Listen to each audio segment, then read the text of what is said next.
नमस्कार. इंदू विरोधात काळी जादू करूनही इंदूने आज चक्क सगळ्यांसमोर मोठ्या बाई आणि त्या श्रीकलेचा प्लॅन हाणून पाडलेला असतो. घडलं असं की इंदूला त्रास देण्यासाठी या श्रीकले आणि या मोठ्या बाईंनी अक्षरशः काळी जादू करून इंदूला हैराण करून सोडलेलं असतं. या इंदूला शेवटी अग्निपरीक्षा पार पाडण्यासाठी दबाव टाकण्यात आलेला असतो. इंदूने कितीही म्हटलेलं असतं की यात मी दोषी नाही आहे, तरी हे दोघं ऐकत नसतात. शेवटी इंदूने ठरवलेलं असतं की आता आपण फायनली अग्निपरीक्षा द्यायची. आता आपली बायको अग्निपरीक्षा देणार हे अधोक्षजला पटत नसतं. अधोक्षज म्हणत असतो, काही गरज नाही आहे तुला अग्निपरीक्षा द्यायची, मी आहे तुझ्या बाजूने. या बाकीच्या लोकांना काय बोलायचं ते बोलू दे, माझा आहे तुझ्यावर विश्वास. त्यावर इंदू म्हणत असते, अधोक्षज तुझा माझ्यावर विश्वास आहे हे मला पटतंय, पण शेवटी चार चौघात जेव्हा माझा विषय काढतील त्यावेळेला तू तिथून जाशील, त्यावेळेला तुला शर्मेने मान खाली घालावी लागू नये म्हणून मला अग्निपरीक्षा द्यायची आहे. त्यावर अधोक्षज म्हणत असतो, इंदू लोक काय म्हणतायत ना त्याच्याशी मला काही घेणं देणं नाहीये. माझं तुझ्यावर, तुझं माझ्यावर आणि आपला एकमेकांवर विश्वास हाच महत्त्वाचा आहे. त्यावर इंदू म्हणत असते, अधोक्षज ते काही असलं ना तरी आता मी ठरवलंय की अग्निपरीक्षा द्यायची. आणि शेवटी अग्निपरीक्षा द्यायला मोठ्या बाईच आपल्या बायकोला भाग पाडतायत हे जेव्हा अधोक्षजला फायनली लक्षात आलेलं असतं, त्यावेळेला अधोक्षजने स्वतःच्या आईला झापत असं म्हटलेलं असतं की आई, लक्षात ठेव, माझ्या बायकोला जर यातून काही त्रास झाला ना तर माझ्यापेक्षा वाईट कोणीच नाही. त्यावर मोठ्या बाई म्हणत असतात, अधू अधू काय बोलतोस तू, हे तू तुझ्या आईशी बोलतोयस, याचं तरी भान ठेव. त्यावर अधोक्षज म्हणत असतो, हो त्याचं भान आहे, म्हणूनच आत्तापर्यंत तुला जास्त काही बोललो नाही. जर तू माझी आई नसतेस ना तर तुला चांगलंच दाखवून दिलं असतं की मी काय करू शकतो ते.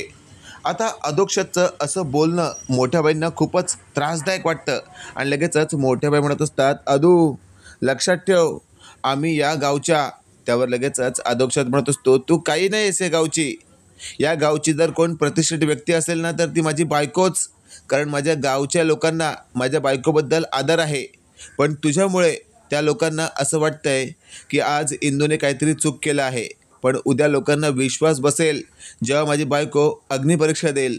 पण या अग्निपरीक्षेत तिला काही त्रास झाला तर लक्षात ठेव मी काय करीन ते. अशातच आता अधोक्षजची ही धमकी मोठ्या बाईंना जरा टेन्शन आणणारी असते. आणि लगेचच आता मोठ्या बाई म्हणत असतात, अधू बाळा ऐक, मी तुझ्या बायकोवर कोणताही दबाव टाकत नाही आहे. त्यावर अधोक्षज म्हणत असतो, तू तर कोणत्या प्रकारे दबाव टाकण्याचा विचार देखील मनात आणू नको, कारण मी ठरवल्याप्रमाणेच होणार आहे. त्यावर मोठ्या बाई म्हणत असतात, काय काय ठरवलेस तू. त्यावर अधोक्षज लगेचच आता एक मोठी घोंगडी घेतो, त्या घोंगडीमध्ये स्वतःला कव्हर करतो आणि तिथून पळत सुटतो. मोठ्या बाई म्हणत असतात, अधोक्षज थांब, कुठे निघालास तू. त्यावर अधोक्षज म्हणत असतो, मी आता थांबणार नाही, तुला दाखवूनच देईन की माझी काय पॉवर आहे ती. आणि अधोक्षज जेड्यासारखा तिथून पळत सुटतो. इंदूने शेवटी आता अधोक्षजला शोधण्याचा प्रयत्न केलेला असतो, पण अधोक्षज काही केल्यास सापडत नसतो. इंदू म्हणत असते, मोठ्या बाई लक्षात ठेवा, जर माझ्या अधोक्षजला काही झालं ना तर त्याला कारणीभूत तुम्ही एकमेव असाल. त्यावर इंदूला मोठ्या बाई म्हणत असतात, अगं माझा मुलगा आहे तो, मला काय धमकी देतेस तू, आणि त्याला इथून जाण्यासाठी तूच प्रवृत्त केलं असशील असं मला वाटतंय. त्यावर आता इंदू म्हणत असते, मोठ्या बाई उगाचच काही बोलू नका, मी माझ्या नवऱ्याला इथून जाण्यासाठी का प्रवृत्त करेन. त्यावर इंदूला मोठ्या बाई म्हणत असतात, कारण तू काहीही करू शकतेस, तुझ्या मनात नेमकं काय चाललंय ना याचा अंदाज लावणं कठीण आहे. पण लक्षात ठेव, माझ्या मुलाला काय झालं तर उद्या मी तुलाच कारणीभूत ठरवणार हे मात्र निश्चित. आता हे वाक्य ऐकल्यावर मोठ्या बाईंना स्पष्टपणे असं म्हणायचं असतं की तू आत्ताच्या आत्ता माझ्या मुलाला घेऊन ये. त्यावर इंदू म्हणत असते, गप्प बसा मोठ्या बाई, मी तुमच्या विरोधात पोलिसात तक्रार करणार आहे की तुम्ही स्वतःच्या मुलाला किडनॅप केले म्हणून. त्यावर लगेचच आता मोठ्या बाई म्हणत असतात, अगं डोक्यावर पडलेस काय तू, असं बोलून तुला काय सिद्ध करायचं आहे. आणि लक्षात ठेव, माझं माझ्या मुलावर खूप प्रेम आहे. त्यावर इंदू म्हणत असते, हो ना, मग तुम्ही तुमच्या मुलाच्या विरोधात कसं काय वागू शकता. त्यावर लगेचच आता अधोक्षज गावामध्ये वेड्यासारखा पळत आहे. हे गावातल्या लोकांनी पाहिलेलं असतं आणि ही बातमी मोठ्या बाईंपर्यंत पोहोचते. आणि मोठ्या बाई म्हणत असतात, बघ इंदू बघ, आज माझ्या मुलाची जी काही अवस्था आहे ना त्याला कारणीभूत तू आहेस, वेड लागलंय त्याला, वेड लागलंय. आणि अशातच आता इंदू म्हणत असते, वेड त्याला नाही, वेड तुम्हाला लागलंय, तुम्ही जर आधीपासून शाळेसारखं वागला असतात ना तर आज हे कसं घडलं नसतं. आणि अशातच आता मोठ्या बाईंना शेवटी इंदू म्हणत असते, तरी तुम्हाला मी अग्निपरीक्षा दिलेली हवी आहे ना. त्यावर मोठ्या बाई म्हणत असतात, हो काही घडलं तरी तुला अग्निपरीक्षा देणं भागच आहे, कारण तू पवित्र आहेस की नाही हे सिद्ध झालं पाहिजे ना. त्यावर इंदू म्हणत असते, अच्छा म्हणजे तुम्ही आत्तापर्यंत काय केलं ते कोणालाही तुम्ही कळू दिलं नाही, पण तोच जर मी पर्दाफाश केला तर काय होईल. त्यावर मोठ्या बाई म्हणत असतात, छोटा तोंड मोठी गोष्ट करू नकोस, नाही तर खूप भारी पडेल तुला. त्यावर इंदू म्हणत असते, तुमचेही काळे कांडे बाहेर काढायला मला वेळ लागणार नाही. आणि अशातच आता मोठ्या बाई चांगल्याच चपराक धरून चाक पडलेल्या असतात. त्या लगेचच म्हणत असतात, इंदू माझ्या चारित्र्यावर शिंतोडे उडवतेस तू. त्यावर इंदू म्हणत असते, मी तुमच्या चारित्र्यावर शिंतोडे उडवत नाहीये, तर तुम्हाला सत्याची जाणीव करून देत आहे की तुम्हीही कधी ना कधी काही ना काही असं कांड केलंच असेल ज्यामुळे तुम्ही 4 लोकांमध्ये चांगलंच शर्मेने खाली जाल.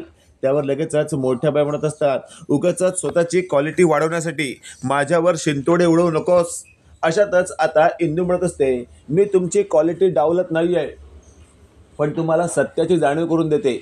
आज तर मी अग्निपरीक्षा देणारच आहे आणि त्यात मला माझ्या नवऱ्याची साथ असणार आहे. बघा माझा नवरा आला. लगेचच अधोक्षज आता इंदूला घेतो आणि म्हणत असतो, चल आज आपण दोघांनी मिळून अग्निपरीक्षा देऊया आणि या गावकऱ्यांना दाखवून देऊया की आपण दोघं एक आहोत. लगेचच इंदूने आता थेट अधोक्षजचा हात धरत गावातल्या मध्यभागी जात तिथे असलेली अग्निपरीक्षा पार केलेली असते. आता विठूच्या वाडीमध्ये इंदू अधोक्षजचा चांगलाच गावकऱ्यांनी जय जयकार केलेला असतो आणि असं म्हटलेलं असतं, वा मानलं तुम्हा दोघांना, जोडी असावी सर तुमच्या दोघांसारखी. 4 चौकामध्ये तुम्ही दोघांनी मिळून हातात हात घालून जी अग्निपरीक्षा पार केली आहे ना, त्यानंतर मात्र तुमच्यावर अविश्वास दाखवणं शक्यच नाही. अशातच आता इंदूला गावकऱ्यांनी असं म्हटलेलं असतं, 4 चौकात तुम्ही अक्षरशः गावाची इज्जत वाढवली आहे. आणि लगेचच आता मोठ्या बाईंना गावातले लोक म्हणत असतात, मोठ्या बाई यापुढे जर इंदू आणि अधोक्षजवर अविश्वास दाखवण्याचा प्रयत्न केलात ना तर अख्खं गाव तुमच्या विरोधात जाईल आणि तुम्हाला फाट्यावर मारेल. त्याच वेळेला मोठ्या बाई म्हणत असतात, अरे बाप रे बाप वाट लागली.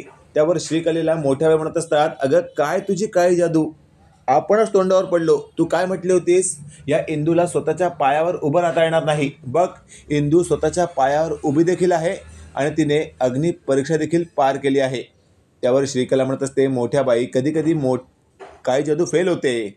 त्यावर श्रीकलेला मोठ्या बाई म्हणत असतात, चुलीत गेली तुझी काय जादू, तुला आधी कळायला नको होतं, मी तोंडावर आपटले ना. त्यावर लगेचच आता श्रीकला म्हणत असते, मोठ्या बाई ते काय ते तुम्ही बघा. मित्रांनो तुम्हाला काय वाटते ते कमेंटमध्ये नक्की कळवा आणि असेच नवनवीन अपडेट पाहण्यासाठी व्हिडिओला लाईक आणि चॅनलला नक्की सबस्क्राईब करा. धन्यवाद.